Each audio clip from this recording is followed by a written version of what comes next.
Bonjour, pour cette nouvelle vidéo intitulée « Le culte appelle le culte », nous allons entendre un témoignage.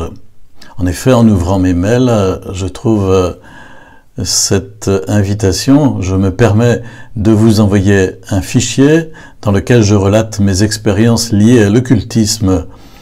Votre site et vos vidéos m'ont permis de comprendre dans quel pétrin j'étais. Elles m'ont permis de tout quitter pour me tourner vers le Seigneur. Vous pouvez utiliser sans aucun problème mon témoignage pour qu'il atteigne un maximum de personnes. Merci à vous pour tout ce que vous faites. Je vais me contenter de lire le témoignage que j'ai reçu. Si vous souhaitez en avoir la version écrite, vous pourrez la télécharger à travers un fichier électronique, un livret électronique que j'ai mis en forme et qui porte le même nom, Le culte appelle le culte, sur le site occultismedanger.free.fr.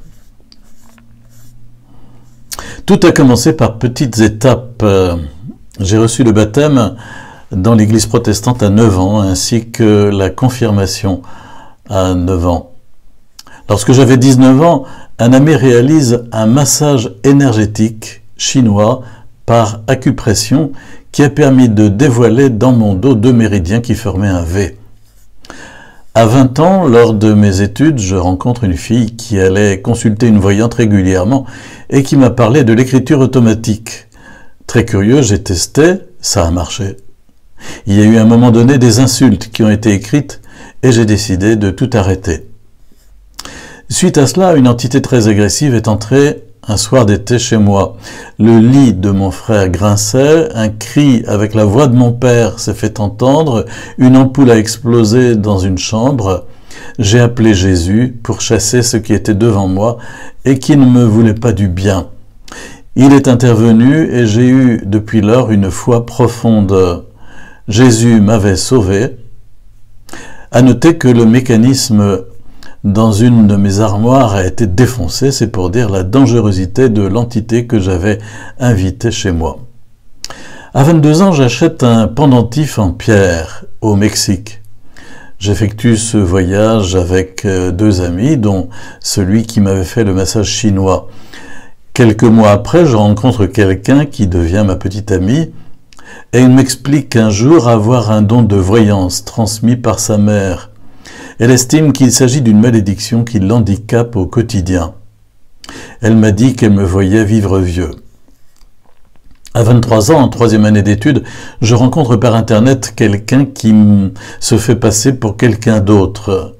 Cette personne m'emmène en bateau pendant quelques mois, me drague et repousse systématiquement notre rencontre. Ce qui validait son existence, c'est qu'une ancienne amie de secondaire la connaissait. En fait, elle n'était que le bras droit de la principale instigatrice, sa colocataire, que je connaissais également. Selon moi, elle était bien réelle, puisque 2 personnes la connaissaient. La veille où j'étais censé la rencontrer, mon ancienne amie de secondaire me téléphone et m'annonce son décès. Impossible d'assister aux funérailles. J'ai eu les idées noires. Mon père a décidé de faire une recherche de son côté et apprend que cette personne n'a jamais existé. Les masques sont tombés. Quand nous sommes allés les trouver avec mon père, j'ai vu pour la première fois leur visage, celui de sorcières. Quand j'y repense, elles étaient d'ailleurs habillées toutes les 2 en noir. Et quand j'allais chez elles, une des 2 restait souvent dans sa chambre. Il est fort probable qu'elle pratiquait la magie noire à mon encontre. Je me souviens d'ailleurs que le cerveau du duo m'avait un jour arraché quelques cheveux. Je n'avais pas trop bien compris pourquoi. 2e étape de ce témoignage, aspirer comme dans une spirale. À 24 ans, je retombe sur mon pendentif, je décide de le porter pendant une journée et je découvre que je ressens un poids au niveau de mon thorax uniquement lorsque je le porte. C'était une sensation physique très forte. Cela m'a amené à la lithothérapie et par suite à l'utilisation d'un pendule. Je rencontre dans la foulée sur mon lieu de travail quelqu'un qui me fait découvrir la géobiologie. Je vois que je suis doué et je m'y intéresse un peu. Il voit en moi un certain potentiel. Il me dit qu'il me voit très bien un jour faire des conférences, écrire un livre. Il m'a un jour tiré les cartes pour s'amuser car il était retombé sur le jeu de cartes de sa mère, ainsi que sur toute une série de pierres qu'elle utilisait lors des séances de spiritisme, pense-t-il. À 27 ans, je rencontre la prof de flûte de ma compagne actuelle et qui a des dons de médiumnité. Je m'installe chez elle dans un fauteuil et peu de temps après, un courant me traverse. J'ai l'impression d'avoir du poivre en bouche. Cette dame me dit de travailler mon don de sourcier, car j'étais assis à l'aplomb d'une veine d'eau. Je me passionne dès lors pour la géobiologie et la radiesthésie. J'achète des livres, je dévore tout ce qui se rapporte à ce domaine. Durant cette période, je m'intéressais au magnétisme. J'avais des résultats sur moi-même, sur des citrons, sur ma compagne. Il m'arrivait donc de coupler un massage avec un soin énergétique par imposition des mains. Ma compagne n'a jamais vraiment aimé cela, mais ça lui faisait du bien, donc elle acceptait que je le fasse sur elle. À 29 ans, mon ami et collègue me fait découvrir les bols tibétains, trouvaille qu'il a pu faire en allant à un salon de bien-être. Je ressens une vibration au niveau de mes chakras en fonction du type de bol qu'il utilisait. Ça a été une révélation pour moi, car les notes entraient en résonance avec mes centres énergétiques, c'était systématique. On est en mai 2018, j'ai 30 ans, j'apprends que ma sœur fait une grave dépression depuis une semaine, après avoir assisté à un cours donné par un médecin légiste. Durant ce cours, des photos choquantes ont été projetées, ce qui a créé chez elle un choc émotionnel qui s'est révélé 2 jours plus tard. Je suis allé la chercher dans l'optique de l'aider en me disant que ce que je faisais sur une maison pouvait s'appliquer au corps humain. Avant le rééquilibrage, nous avons mangé, mais elle n'avait aucun appétit et elle pleurait. Lors de mon analyse, j'ai constaté la présence d'une entité dans le bas de son dos. C'est d'ailleurs là qu'elle avait mal, elle avait une boule au ventre. Elle m'explique que durant la nuit, elle se réveille avec le cœur qui bat la chamade. Elle se sent mal.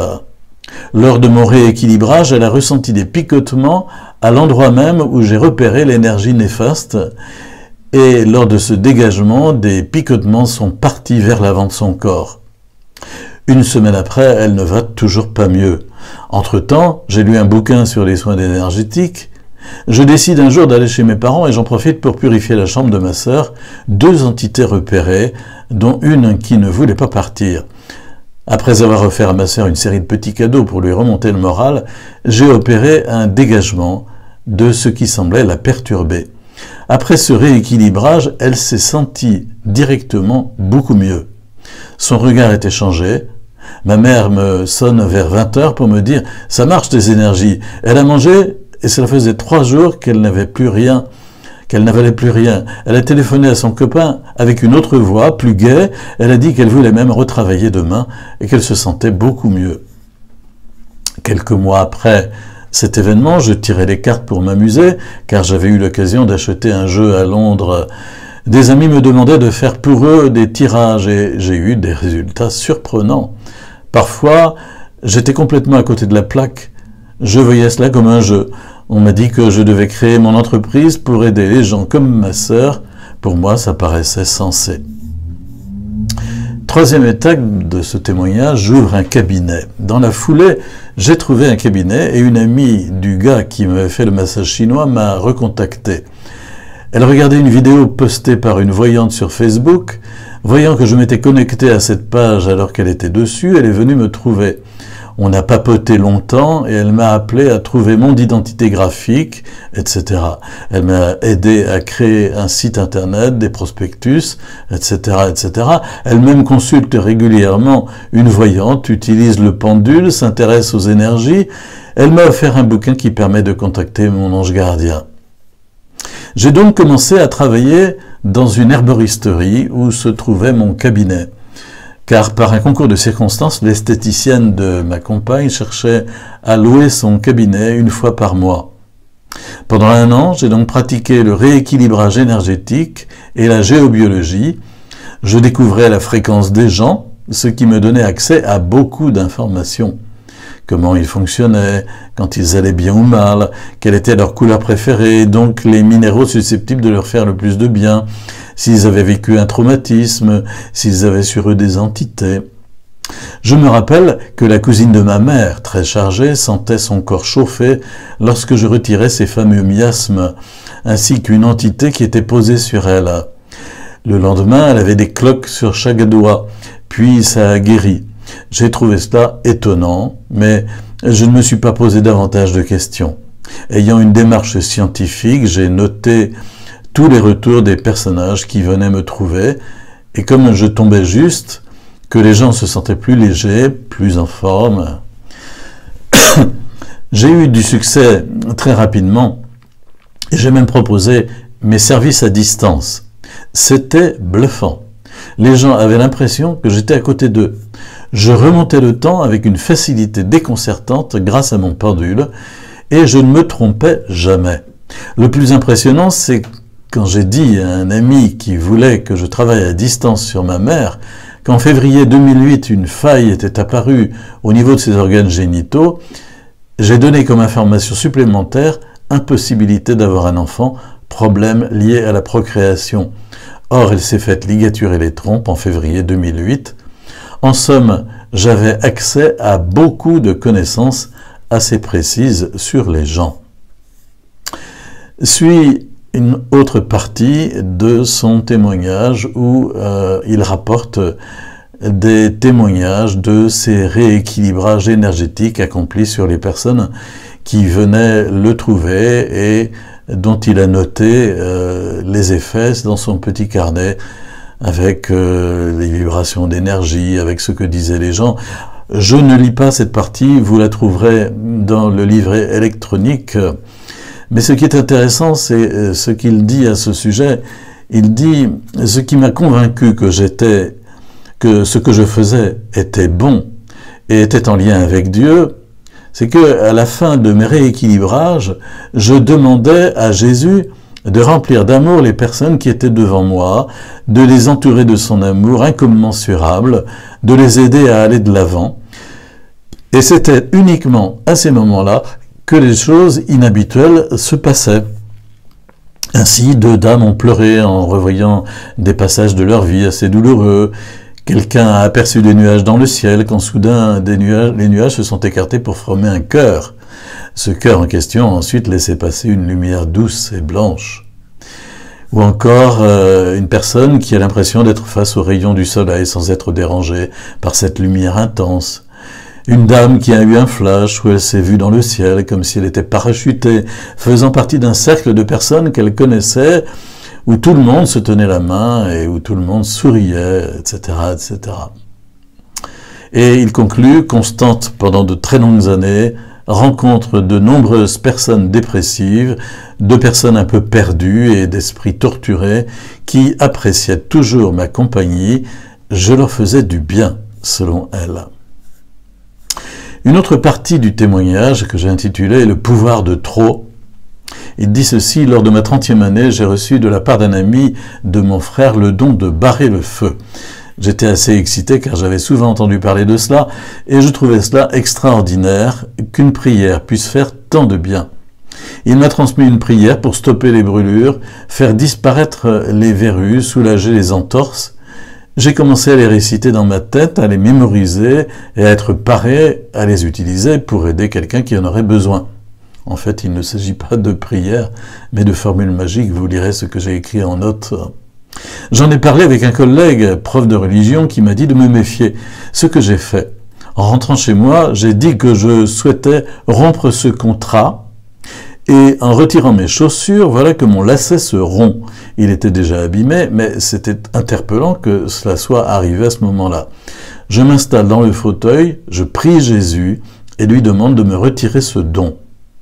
Le soir même, ma compagne n'a pas réussi à dormir correctement et 2 jours plus tard, elle a été frappée par le zona. C'était la 2e fois qu'elle en avait dans sa vie. J'ai scanné mon appartement avec mon pendule et il y avait une entité négative à l'endroit même où j'ai fait ma prière pour délier les liens. Elle était réellement hostile. J'ai eu beaucoup de mal à la faire partir. Durant cette période, j'ai acheté une bague Atlante pour m'aider à me protéger lors de mes futurs rééquilibrages. Je l'ai consacrée, selon ce qui a été conseillé, lire un petit texte écrit par soi-même pour créer un lien avec la bague et l'informer que nous aimerions bien de ce que nous aimerions bien avoir. Moi, en l'occurrence, c'était une protection contre toute nuisance et la possibilité de soigner les gens par la pensée. À savoir aussi que j'ai filé aux urgences 1 ou 2 semaines après avoir fait la consécration, car mes ganglions au niveau de mon crâne et de mon cou ont gonflé. Je ressentais un courant ascendant qui traversait mon cou et mes ganglions, tout était électrique. À l'hôpital, on pensait que j'avais le cancer, mais la prise de sang n'a rien révélé. J'ai été le cas de la soirée. Le médecin ne comprenait pas ce qui m'arrivait. Une autre partie du témoignage intitulée « Ce qui m'a poussé à tout arrêter ». Ce qui m'a poussé à tout arrêter, 2 choses. C'est d'abord une accumulation de parasitage, notamment des visions surnaturelles dans ma chambre. Ma chambre devenait parfois toute rouge lorsque j'ouvrais les yeux. J'ai vu un spectre avec une chemise de bûcheron. Mon réveil se désactivait lorsque ma compagne partait à l'étranger. Des objets tombaient, des verres se brisaient, et je me sentais régulièrement épié. À un moment donné, j'ai eu l'impression que quelque chose m'empêchait de continuer à travailler dans l'herboristerie, car je me suis blessé dans le bas du dos et au poignet gauche. Comme je m'absentais régulièrement à cause de mes douleurs, la dame a confié le cabinet à un barreur de feu, magnétiseur, etc. Important aussi de savoir que le cabinet d'en face a été confié par cette même esthéticienne à une dame qui tire les cartes. Pendant ma pratique, j'ai eu des bronchites carabinées, une laryngite terrible, mon nerf au niveau de mon cou abîmé, ce qui a entraîné des douleurs dans mes bras et mes jambes pendant des semaines, de l'eczéma sur les paupières et les jambes, des champignons sur les jambes. Je me sentais aussi souvent très lourd et j'avais mal à la tête après certains rééquilibrages. Parfois, il me fallait 2 jours avant de retrouver le moral. J'ai constaté que ma bague ne faisait pas barrage et que mes pierres de protection et mes prières à l'archange Michael ne me permettaient pas d'être totalement imperméable aux énergies nocives. Deuxièmement, ce qui m'a poussé aussi à ouvrir les yeux, c'est que je n'étais pas attiré par l'argent, même si je trouvais cela chouette de mettre des sous de côté, ni par le pouvoir. Mon ego ne gonflait pas tout de même, ne gonflait pas du tout, même si on m'encensait. Je restais toujours les 2 pieds sur terre, et surtout, j'ai toujours eu la foi.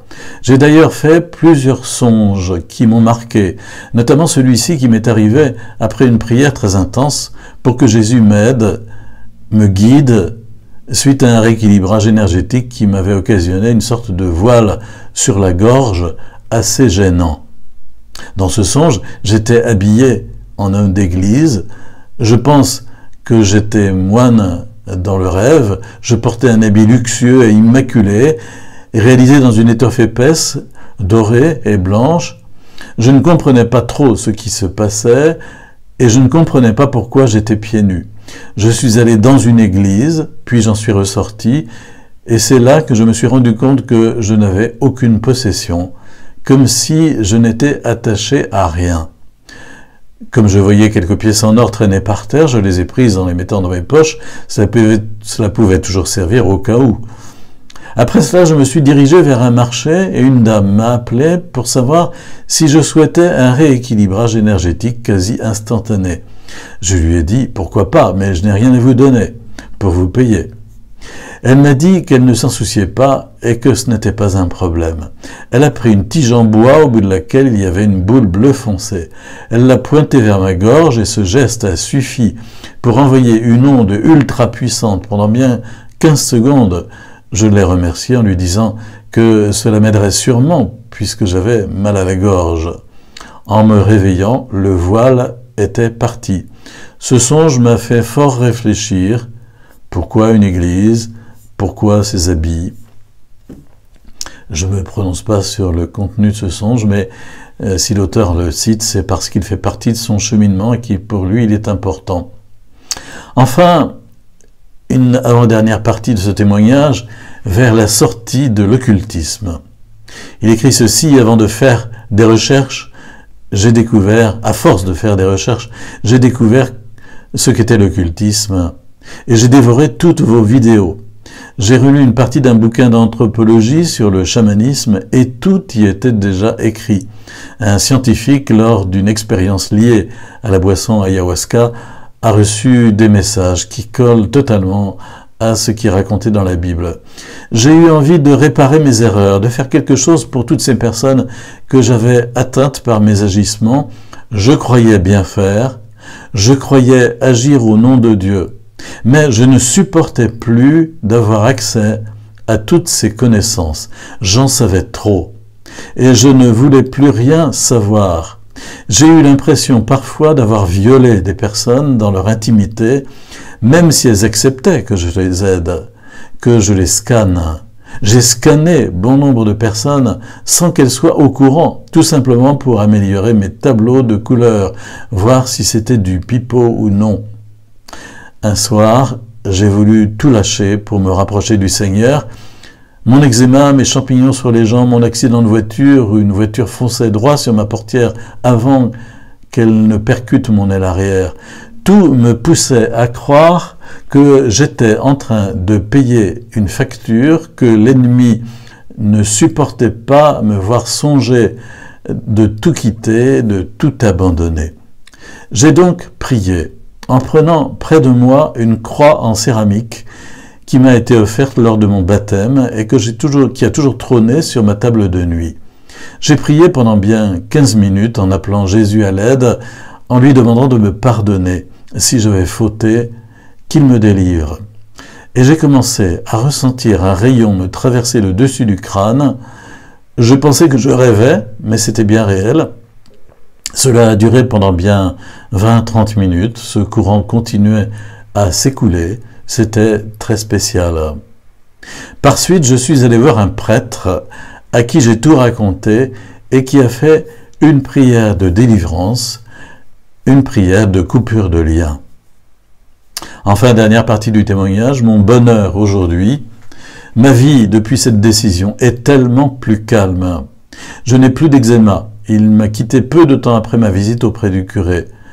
Ma compagne ne craint plus que je sombre dans le charlatanisme. Je n'ai plus de douleurs physiques. Je n'ai plus de visite de spectres. Quel bonheur! La vie est tellement plus belle et plus simple. Ça a été nouveau. Ça a été un nouveau départ pour moi.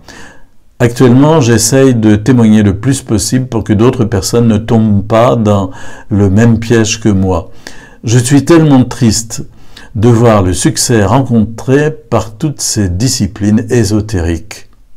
Les entités spirituelles liées au malin sont sans pitié et elles veulent tout simplement notre destruction. Il faut avertir un maximum de personnes du danger encouru. Ces entités diaboliques sont bien réelles, mais elles n'ont aucune prise sur nous si on ne leur donne pas l'occasion. Le culte appelle le culte, mais nous pouvons briser ce cercle vicieux. Malheureusement, qui est prêt à entendre ce récit, un récit pareil en 2020? Qui est prêt à croire que Jésus existe bel et bien et qu'il est notre sauveur? Qui est prêt à croire que toutes ces pratiques énergétiques sont extrêmement dangereuses? Il faut impérativement sensibiliser le plus grand nombre de personnes et c'est ce pourquoi je vous remercie de tout mon cœur, Père Dominique. Merci pour votre travail, il est précieux.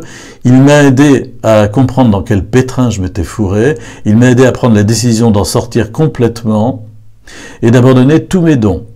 Tout cela était en train de me détruire, mais Jésus est venu à mon secours et ne m'a jamais abandonné. Voilà, je voulais vous livrer ce témoignage parce qu'il me semble important pour comprendre les méandres tortueux par lesquels nous passons lorsque nous allons, par une sorte de nomadisme occulte, sauter d'expérience en expérience avec l'acquisition de pouvoirs toujours nouveaux et d'une compromission avec les esprits toujours plus profonde. J'ai travaillé ce témoignage en mettant des notes de bas de page dans un e-book électronique, un livre électronique que j'ai mis en ligne et que vous pourrez trouver sur la description de la vidéo sur YouTube. Et je vous invite beaucoup à reprendre le livret, à relire ce témoignage et à relire toutes les notes, il y en a une quarantaine que j'ai mises en bas de page et qui, pour les unes, sont des notes explicatives sur ce que dit cet auteur de ce témoignage et qui, pour les autres, renvoient à une documentation, soit sous la forme écrite, soit sous la forme vidéo, qui se trouve sur l'ensemble du site occultismedanger.free.fr et également la chaîne vidéo du même nom. Voilà, je vous souhaite de bonnes vacances si vous pouvez en prendre. Il est possible que je ne tourne pas de vidéos nouvelles avant un certain temps. En tout cas, j'appelle des personnes qui accepteraient de donner leur témoignage, de me l'envoyer, de sorte à pouvoir tourner d'autres vidéos de témoignages qui seront anonymisées comme vous l'avez constaté. À bientôt.